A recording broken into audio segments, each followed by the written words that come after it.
Hello বন্ধুরা, তোমরা সবাই কেমন আছো? আশা করি অনেক ভালো আছো। সো আমিও অনেক ভালো আছি। আফরিন কিচেন উইথ ভিল স্টোরিতে তোমাদের সকলকে স্বাগত জানাই বন্ধুরা। তো আজকে আমি ফ্রাইড রাইস করে দেখাবো তোমাদের। চলো, এখানে দেখতেই পাচ্ছ তোমরা 500 গ্রাম মতো চাল নিয়েছি আমি ফ্রাইড রাইস করার জন্য। তো যে কোনো কোয়ালিটির চাল তোমরা নিতে পারো বন্ধুরা। তো এখানে দেখতে পাচ্ছ কাজু বাদাম কিশমিশ আর এখানে সবজিগুলো কাটা রয়েছে। তো আমি 3 রকম ক্যাপসিকাম নিয়েছি আর হচ্ছে বিনস আর গাজর। তো কড়াইশুঁটি বা মটরশুঁটিও নেওয়া যায়, তো আমার কাছে ছিল না বন্ধুরা, তো আমি ওটাকে স্কিপ করেছি। তোমরা চাইলে ওইটাকে অ্যাড করতে পারো। তো দেখতেই পাচ্ছ বন্ধুরা কতটা সুন্দর লাগছে আমার সবজিগুলো কাটা আছে থালায়। তো চলো আজকে তোমাদের রেসিপিটা করে দেখাই, তোমাদের সঙ্গে শেয়ার করব বলে আজকে বন্ধুরা চলে এসেছি। তো প্রথম থেকে শেষ অবধি ভিডিওটা দেখতে থাকো, আশা করি অনেক ভালো লাগবে।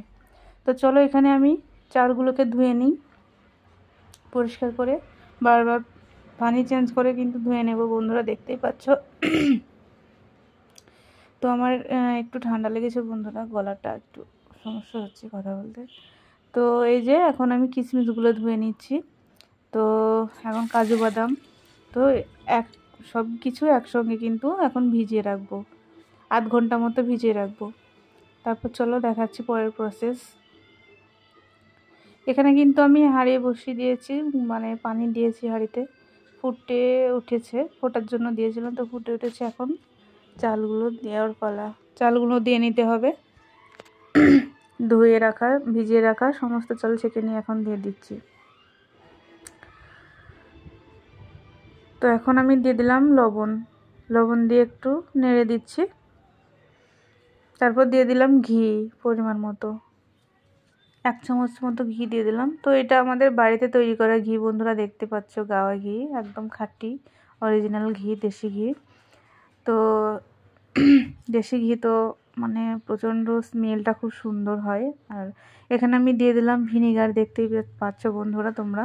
তো ভিনিগার দিলে কি হয়, চালটা রাইসটা বা ভাতটা সাদা হয় প্রচুর। তো ফ্রেশ লাগে, ফ্রেশনেস লাগে, একদম সাদা লাগে। তো তার জন্য কিন্তু আমি এখানে ভিনিগার দিয়ে দিলাম। তোমরা চাইলে লেবুর রসও দিতে পারো বন্ধুরা। তো এখন দেখতে পাচ্ছ বারবার ফুটে উঠেছে, অনেকক্ষণ থেকে 5 মিনিট মতো ফুটিয়ে নিলাম। তো এখন দেখতে পাচ্ছ এরকম অবস্থা। তো যেমন বিরিয়ানি রান্না করো বন্ধুরা, 90% মতো কুক করে নিয়ে এখন আমি ছেঁকে নিলাম। উপর দিয়ে একটু কাঁচা পানি দিয়ে দেব, যাতে বেশি সিদ্ধ না হয়ে যায়। তো দেখতেই পাচ্ছ বন্ধুরা এখন আমি ছেঁকে নিয়ে রেখেছি। এখানে আমি কড়াই বসিয়ে দিয়েছি উনুনে, এখন সবজিগুলো ভেজে নিতে হবে। দিয়ে দিলাম ঘি, এখানে তোমরা সাদা তেলও ব্যবহার করতে পারো বন্ধুরা, আমি ঘি দিয়েছি 2 চামচ মতো ঘি দিয়ে দিলাম, 3 চামচ মতো। তো সবজির পরিমাণ অনুযায়ী দেখে শুনে তোমরা এটা দিয়ে দিও। তো আমি 3 চামচ মতো ঘি দিয়ে দিলাম। এখন দিয়ে দিলাম হচ্ছে গিয়ে গাজর। তো প্রতিটা সবজির কিন্তু কোয়ালিটি আলাদা হয়, তো কুক করার টাইমও কিন্তু আলাদা লাগে। তো সেই জন্য প্রথমে আমি গাজরটা দিয়ে দিলাম, পরপর দিয়ে দেবো বন্ধুরা, দেখতেই পাবে তোমরা। এখন আমি গাজরটা দিয়ে একটু খানিকক্ষণ নেড়ে নেব। এখন আমি দিয়ে দিলাম বিনস। তো এখন এগুলো দিয়েও নেড়ে নেব একটুখানি। সবজিগুলো এখন আমি নেড়ে নিচ্ছি ভালো করে। তো এরপর আমি দিয়ে দেব কাজু আর কিশমিশ ভিজিয়ে রাখা। এটা কিন্তু একদম অল্প আঁচে ভাজতে হবে বন্ধুরা। তো দিয়ে দিলাম কাজু কিশমিশ ভিজিয়ে রাখা, এই সবগুলো দিয়ে এখন সুন্দর করে নেড়ে নেব। তারপর দিয়ে দিচ্ছি red bell pepper, yellow bell pepper, ক্যাপসিকামটা আমার এনে রাখা ছিল বলে, সবুজ ক্যাপসিকামটা, তো একটু কালারটা অন্যরকম হয়ে গেছে বন্ধুরা।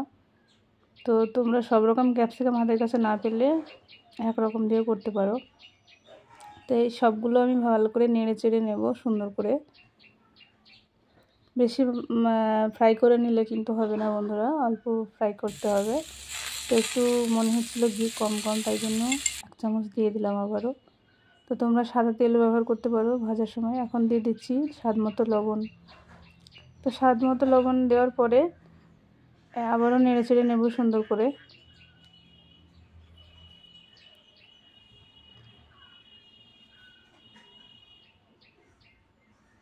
দেখতেই পাচ্ছ বন্ধুরা, তো বেশি কিন্তু ফ্রাই করা চলবে না এখানে। তো আমার ভাজা হয়ে গেছে, এখন আমি কড়াই বসিয়ে দিয়েছি। এখন দিয়ে দিচ্ছি ঘি, 2 চামচ মতো ঘি দিয়ে দিলাম। তো এখানে তোমরা ঘিয়ের পরিবর্তে সাদা তেলও ব্যবহার করতে পারো বন্ধুরা, আমি আগেই বলে দিয়েছি। তো এখানে একটু তাতিয়ে নিলাম ঘিটা একটু গরম করার পরে দিয়ে দিলাম এলাচ, দারচিনি আর হচ্ছে লবঙ্গ আর 2টো তেজপাতা। এখন এই সবগুলোকে ভালো করে একটু ফ্রাই করে নেব। নেড়ে চেড়ে নেওয়ার পরে এখন বাকি উপকরণগুলো দিয়ে দেব। দেখতে পাচ্ছ বন্ধুরা, এটাকে কিন্তু ভালো করে নেড়ে চেড়ে নিলাম আমি। তো এখন দিয়ে দিচ্ছি রাইস। সমস্ত রাইসগুলো কিন্তু এখানে আমি ঢেলে দেব। দেখতে পাচ্ছ বন্ধুরা, সব রাইসগুলোকে এইভাবে কিন্তু আমি ঢেলে দিলাম। এখন আমি দিয়ে দিলাম স্বাদ মতো চিনি। এখানে চিনিটা হচ্ছে গিয়ে আমি গুঁড়ো করে নিয়েছি যাতে সমস্ত মিশে যায়, সব রাইসের মিশে যায়, ওই জন্য। এখন দিয়ে দিলাম গোলমরিচের গুঁড়ো। চিনিগুলো মিক্সার করে নিয়েছিলাম। তোমরা চাইলে এমনি চিনিও দিতে পারো, গোটা চিনি। আর দিয়ে দিলাম হচ্ছে কাঁচা লঙ্কা, একটু হালকা ঝালের জন্য। আর দিয়ে দিচ্ছি উপর থেকে ঘিটা কিন্তু বন্ধুরা এখানে ঘি দিতেই হবে। তোমরা এখানে কোনো অপশনাল কোনো নেই, এখানে ঘি দেওয়াই মানে দিতেই হবে। তো এখন আমি দিয়ে দিচ্ছি ফ্রাই করে রাখা সবজিগুলো।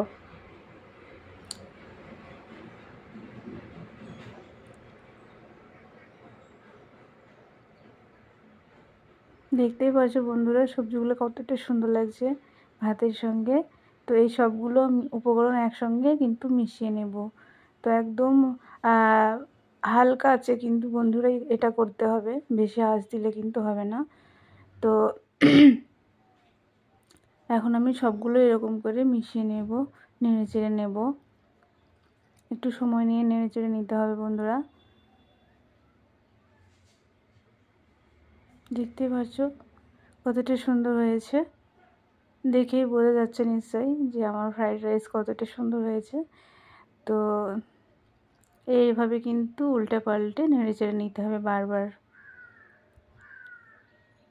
তো এখন আমার হয়ে গেছে, এখন ঢেলে নেব। চলো বন্ধুরা, এখন খাওয়ার পালা, খেয়ে দেখবো কেমন হয়েছে। দেখেই বুঝতে পারছো বন্ধুরা কতটা সুন্দর হয়েছে, লোভনীয় হয়েছে। চলো একটু খেয়ে দেখাই। তো আমার এই রেসিপি ফলো করে তোমরা বন্ধু একদিন হলেও ট্রাই করে দেখবে, আশা করি অনেক ভালো লাগবে খেতে এবং উপকৃত হবে। তো আমার চ্যানেলটি যদি এখনও সাবস্ক্রাইব না করে থাকো তো অবশ্যই সাবস্ক্রাইব করে দেবে এবং পাশে থাকা বেল আইকনটিকে প্রেস করে দেবে। তো আমার এই ভিডিওটা যদি একটু হলেও ভালো লেগে থাকে তো অবশ্যই লাইক, কমেন্ট অ্যান্ড শেয়ার করে দেবে বন্ধুরা, এবং আমার পাশে থাকবে। তো চলো, আমার আম্মু এখন সার্ভ করছে, এখন খাবার পালা, খেয়ে দেখি কেমন হয়েছে। মাশাআল্লাহ, দেখতে অনেক সুন্দর হয়েছে, দেখে বোঝা যাচ্ছে অনেক ভালো হবে, টেস্টফুল। তো আমার এই ভিডিওটি দেখার জন্য অনেক অনেক ধন্যবাদ বন্ধুরা তোমাদেরকে। তো ততক্ষণে সুস্থ থেকো, ভালো থেকো, দেখা হচ্ছে নেক্সট কোনো ভিডিওতে।